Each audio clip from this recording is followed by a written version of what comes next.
Olá, meus amigos do canal Direito em Tela. Hoje a aula é sobre responsabilidade civil do Estado. Existe a obrigação de reparar o dano causado a terceiros pelo poder público. É uma garantia constitucional. Está no artigo 37, parágrafo 6º da Constituição Federal. Corresponde à obrigação que é imposta ao poder público, ao Estado, de reparar os danos causados pelos seus agentes quando no exercício das funções administrativas. Esta responsabilidade pode ser contratual, decorrente de uma avença contratual, provavelmente oriunda de uma licitação, ou extracontratual, decorrente de ação ou omissão, lícita ou ilícita, atribuíveis ao Estado ou aos seus agentes quando nessa condição. A administração não possui personalidade jurídica. Quem a detém é o Estado ou as pessoas jurídicas de direito público, União, Estados, Distrito Federal, municípios, associações públicas, autarquias. A elas é atribuída a responsabilidade. Cumpre ainda distinguir o dever de ressarcir, ressarcimento, do dever de indenizar, indenização. O ressarcimento decorre de ato ilícito. Já a indenização é devida mesmo em face de ato lícito, desde que cause dano a terceiro. O Estado responde por atos lícitos e ilícitos, dos quais resulte dano a interesse jurídico de terceiros. Teorias da responsabilidade civil do Estado. A primeira teoria foi a teoria da irresponsabilidade. Excluía a responsabilidade civil do Estado sob o fundamento da soberania, do príncipe, do rei, própria dos estados absolutistas. O rei não erra, o rei não pode fazer mal. Foi adotada até a década de 40, dos anos 40 do século passado, tanto nos Estados Unidos como na Inglaterra. No Brasil, foi adotada pelas constituições de 1824 e 1891. Respondia pelo prejuízo o servidor ou o funcionário, não o Estado. Teoria civilista da culpa. Funda-se em critérios do direito civil, impondo-se a responsabilidade pelos atos de gestão. A administração está no mesmo patamar das outras partes. Esses atos de gestão editados pelo Estado, mas excluindo a possibilidade de obrigação de indenização decorrente de atos de império praticados pela administração pública quando em supremacia sobre as demais partes envolvidas. Nos atos de gestão, a atuação do Estado é próxima dos particulares, por isso submete-se ao regime de responsabilização civil. Já nos atos de império, resulta evidente a soberania do Estado e não se sujeita ao mesmo tratamento. A responsabilidade somente decorria da comprovação de culpa. Essa teoria foi adotada pelo Código Civil de 1916 e ela é marcada por dois períodos. A partir da distinção entre atos de império, onde persistia a irresponsabilidade, e os atos de gestão, esses capazes de gerar a responsabilidade civil do Estado. E aquela que admitia apenas a responsabilização subjetiva, fundada na culpa do agente, nos moldes do direito civil. Teorias publicistas são teorias próprias para a responsabilização civil do Estado. Admite-se a responsabilidade objetiva do Estado, independentemente da culpa do agente ou da culpa do próprio Estado, bastando a comprovação da falha na prestação do serviço público ou o reconhecimento de que algumas atividades administrativas não são dissociadas da possibilidade de causar dano. A impossibilidade de identificação do agente causador do dano, a concentração de atividades crescentes em mãos do Estado e a impossibilidade do particular dele se defender justificam o abandono das teorias civilistas, concebendo-se uma nova teorização aplicável ao Estado. São teorias publicistas, a teoria da culpa administrativa ou culpa no serviço ou culpa anônima do serviço.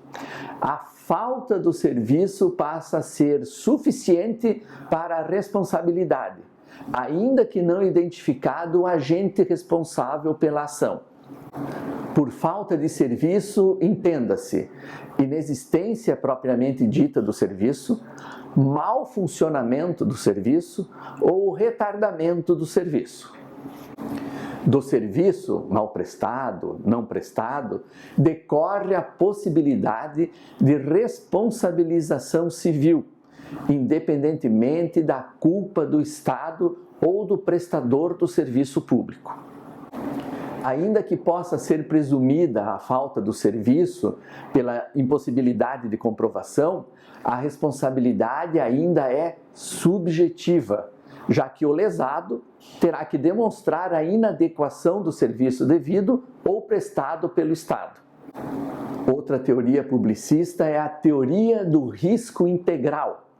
Não admite qualquer forma de exclusão, sempre que verificado o prejuízo causado a terceiros por atos ou fatos administrativos. Não há aceitação dessa teoria no direito brasileiro por parte da doutrina. Há quem sustente a incidência dessa teoria em matéria ambiental e nuclear. Porém, há excludentes previstas diretamente na legislação para danos nucleares. Impõe-se a conclusão de que a reparação de prejuízos nucleares e ambientais, terceiros respondem, na verdade sujeita-se à teoria do risco administrativo. Já os danos causados por atentados terroristas a aeronaves brasileiras, tecnicamente trata-se de uma responsabilidade estatal por ato de terceiro, mas que se sujeita à aplicação da teoria do risco integral, porque não prevê excludentes ao dever de indenizar. É adotada em casos raros, como acidentes de trabalho, o seguro obrigatório, DPVAT, e atentados em aeronaves. A terceira teoria publicista é a teoria do risco administrativo. Basta a ocorrência do dano causado por ato lesivo e injusto, não importando a culpa do Estado ou dos seus agentes nessa condição. Funda-se no risco que a atividade administrativa gera necessariamente e possui alguns pressupostos: existência de um ato ou fato administrativo, a existência do dano, a ausência de culpa da vítima e o nexo de causalidade. Demonstrada a culpa da vítima ou a ausência do nexo de causalidade, exclui-se a responsabilidade civil do Estado.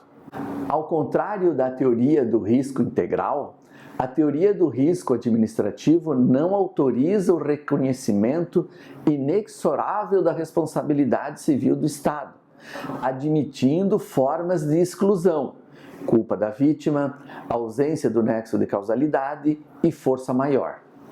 A justificar a adoção da teoria do risco administrativo, tem-se a solidariedade social, na medida em que todos devem contribuir para a reparação dos danos causados pela atividade administrativa. O Brasil adota essa teoria desde a Constituição de 1946. Atualmente, ela está estabelecida no artigo 37, parágrafo 6º da Constituição Federal, abrangendo as pessoas jurídicas de direito público e de direito privado prestadoras de serviços públicos. Também é acolhida na legislação civil, no artigo 43 do Código Civil, mas somente se refere às pessoas jurídicas de direito público interno. Prevalece, evidentemente, a ordem constitucional, e esta teoria é aplicada tanto para os entes federados, como para as demais pessoas jurídicas de direito público e empresas públicas e sociedades de economia mista, prestadoras de serviços públicos e as concessionárias e permissionárias de serviços públicos. Vamos à leitura então do artigo 37, parágrafo 6º da Constituição Federal. As pessoas jurídicas de direito público e as de direito privado, prestadoras de serviços públicos, responderão pelos danos que seus agentes, nessa qualidade, causarem a terceiros, assegurando o direito de regresso contra o responsável nos casos de dolo ou culpa. Portanto, basta a ocorrência do dano resultante da atuação administrativa, independente de culpa. Temos então a responsabilidade civil do Estado quando, por atos e fatos administrativos praticados por qualquer das pessoas jurídicas de direito público e por pessoas jurídicas de direito privado que prestem serviços públicos. Também por atos decorrentes de prestadores de serviços públicos, seja em regime de concessão ou de permissão. Também temos a responsabilidade do Estado nos casos em que haja nexo de causalidade entre o ato ou fato administrativo executado e o dano dele resultante. E por fim, quando o dano tenha sido praticado por agente público em sentido amplo no exercício de suas funções. Também é assegurado constitucionalmente a responsabilidade subjetiva do agente público, ditando a possibilidade da ação regressiva. Os entes paraestatais, que são entes de cooperação com o Estado, respondem objetivamente por danos que seus agentes causarem a terceiros, sempre que resultantes do exercício de funções delegadas pelo poder público. Empresas públicas e sociedades de economia mista que exploram atividades econômicas estão sujeitas ao mesmo regime aplicável ao setor privado, contratual e subjetivo.